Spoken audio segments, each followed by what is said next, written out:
బాలీవుడ్ నటి దిశా పఠానీ ఇంటి దగ్గర కాల్పుల కేసులో నిందితులు హతమయ్యారు.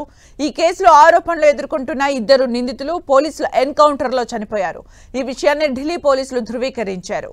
దిశా పఠానీ ఇంటి వద్ద కాల్పులు జరిపిన నిందితులు గాజియాబాద్లోని ట్రోనికా సిటీలో ఉన్నట్లు పోలీసులకు సమాచారం అందింది. దీంతో వారిని పట్టుకునేందుకు ఢిల్లీ పోలీసులు ఉత్తరప్రదేశ్ స్పెషల్ టాస్క్ ఫోర్స్ సంయుక్తంగా ఆపరేషన్ను చేపట్టింది. ఈ క్రమంలోనే నిందితుల్ని అదుపులోకి తీసుకునేందుకు ప్రయత్నించగా ఎదురు కాల్పులు జరిగాయి. ఇద్దరికి తీవ్రంగా గాయాలు కావడం వల్ల సమీపంలోని హాస్పిటల్కు తరలించారు.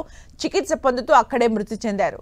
మృతులు రవీందర్ అలియాస్ కుళ్ళు, అరుణ్ గా గుర్తించినట్లు పోలీసులు తెలిపారు. ఇద్దరు రోహిత్ గోదారా, గోల్దీప్ బ్రారా ముఠాకు చెందిన సభ్యులని తెలిపారు. ఘటనా స్థలం నుంచి తుపాకులు, పెద్ద మొత్తంలో బుల్లెట్లు స్వాధీనం చేసుకున్నట్లు తెలిపారు. సెప్టెంబర్ 12న ఉత్తరప్రదేశ్ బరేలీ జిల్లా సివిల్ లైన్స్ లోని దిశా పఠానీ ఇంటి వద్ద కాల్పులు జరిగాయి.